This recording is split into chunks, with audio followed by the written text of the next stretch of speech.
দেখো বন্ধুরা, চিংড়ি মাছ এমন একটা মাছ, এই চিংড়ি মাছ যদি কোনো ডিশে তুমি অ্যাড করো, দেখবে সেই ডিশের টেস্টটা কিন্তু পুরো চেঞ্জ হয়ে যায়। আজকে এই নরম নরম কচি কচি পাতাগুলো দিয়ে আর কিছু মশলার ব্যবহার করে চিংড়ি মাছ দিয়ে আমি একটা অপূর্ব স্বাদের ভাপা বানাবো।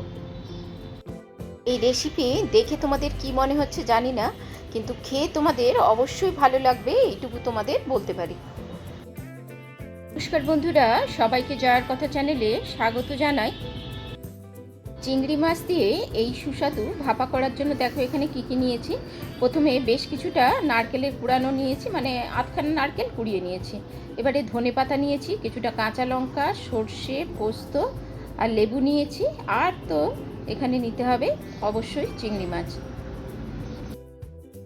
আর যে নরম নরম পাতাগুলো এখানে ব্যবহার করেছি সেটা হচ্ছে আমাদের ছাদ বাগানের নরম নরম লাউ পাতা। দেখো একদম মানে খুব কচি কচি একদম নরম নরম আমি লাউ পাতাগুলো তুলে এনেছি। আর এই গরমকালে জানো তো, লাউ বা লাউ শাক কিন্তু শরীরে ঠান্ডা করতে সাহায্য করে। তো দেখো এখানে প্রথমে আমি এই নরম লাউ পাতাগুলোর মধ্যে কিন্তু অনেক ছোট ছোট পোকার মতন থাকে, তো আমি সেজন্য কিছুটা নুন জলে মিনিট 10 ডুবিয়ে রাখবো, কি হয় ছোট পোকাগুলো মরে যায়। তারপরে এই পাতাগুলো কিন্তু খুব ভালোভাবে ধুয়ে নিতে হবে। পাতাগুলো ডোবানো থাক, ততক্ষণে আমি ভাপার পেস্টটা তৈরি করে নিই। তো প্রথমে দেখো আমি নারকেল কোড়ানোটা নিয়ে নিলাম। আমি বলেছি এখানে একটা আধখানা নারকেলকে আমি কুড়িয়ে নিয়েছি। এবারে বেশ কিছুটা ধনেপাতা নিয়ে নিলাম, আর লেবুটা আপাতত সরিয়ে রাখছি। এখানে 3 চামচ মতন কালো সর্ষে নিয়েছি, 2 চামচ মতন পোস্ত নিয়েছি, কিছুটা কাঁচা লঙ্কা নিয়েছি। ঝাল অবশ্যই তোমরা তোমাদের মতন ব্যবহার করবে। এরপর এখানে আমি কিছুটা জল ব্যবহার করে এটাকে আমি পেস্ট করে নেব। তো দেখো আমি পেস্ট করেছি, কিন্তু একটু জল লাগবে, মানে যেহেতু এখানে নারকেলটা আছে সেহেতু এখানে আমি আরও একটুখানি জল ব্যবহার করে এরকম একটা পেস্ট তৈরি করে নিলাম। দেখো আমি লাউ পাতাগুলো ভালোভাবে ধুয়ে নিয়ে এবারে একদম কুচি কুচি করে কেটে নেব।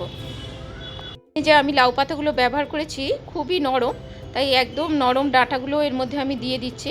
তবে তোমরা যদি লাউ পাতা মানে এত নরম লাউ পাতা না পাও, তাহলে কিন্তু একটুখানি জলে ভাপিয়ে নিয়ে তারপরে এই ভাপাতে ব্যবহার করবে। তো এরপর দেখো লাউ পাতাটা যতটা সম্ভব আমি একদম কুচি করে কেটে নিয়েছি। এরপর এর মধ্যে আমি চিংড়ি মাছ দিয়ে দিলাম, আর যে পেস্টটা তৈরি করলাম এর মধ্যে দিয়ে দিলাম একটুখানি হলুদ, 1 চামচ মতন নুন, 1 চামচ মতন চিনি। আর এখানে তোমরা দেখতেই পেয়েছো যে চিংড়ি মাছে কিন্তু আমার নুন আর হলুদটা মাখানো ছিল, তাই এখানে আমি মাত্র 1 চামচ নুন ব্যবহার করেছি। এরপর মিক্সি ধুয়ে আমি কিছুটা জল এখানে ব্যবহার করলাম। এখন আমি এটাকে খুব ভালোভাবে মিশিয়ে নেব। আর এখানে দেখো আমি একটা কাঁচের ডিশ ব্যবহার করেছি, যেহেতু আমি এটাকে মাইক্রো ওভেনে স্টিম করব।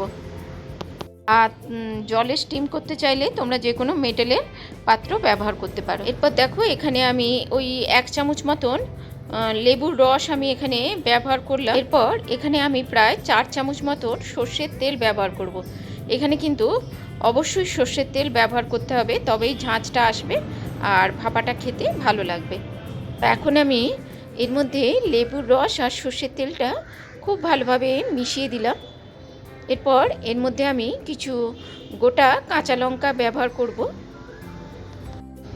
আর আমাদের গাছে এরকম ছোট ছোট টমেটো হয়েছে, মানে এগুলো ওই শেষের দিকে টমেটো ছোট ছোট হয়ে আছে, তো এর মধ্যে আমি একটা ছোট্ট টমেটো ব্যবহার করলাম।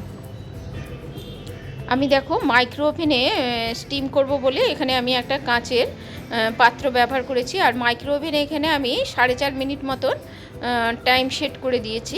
তো এখানে দেখো আমার এটা হয়ে গেছে, তো আমি নামিয়ে গরম অবস্থাতেই আরও 1 চামচ সর্ষের তেল দিয়ে দিলাম। তো দেখো এখানে আমি আরও একটু ডেকোরেশনের জন্য এরকমই একটা ছোট টমেটোকে এরকম মাঝখান থেকে 4 টুকরো করে এটাকে আমি এরকম ডিশের মাঝখানে বসিয়ে দিলাম। পরিমাণগুলো ঠিকঠাক রেখে বানাতে পারলে গরম ভাতে এর টেস্ট কিন্তু অপূর্ব হয়। তোমাদের যদি এই রেসিপি ভালো লাগে অবশ্যই লাইক করো, কমেন্ট করো। আর এরকম সহজ সরল রেসিপি দেখতে চাইলে আমার চ্যানেল জয়ার কথাকে সাবস্ক্রাইব করে দিও। এই ডিশটা দেখে সবার কতটা মন জয় করছে জানি না, কিন্তু খেলে সবার অবশ্যই মন জয় করবে। তো আজ এই পর্যন্তই। সবাই ভালো থেকো, সুস্থ থেকো, আর এতক্ষণ সাথে থাকার জন্য সবাইকে অনেক অনেক ধন্যবাদ।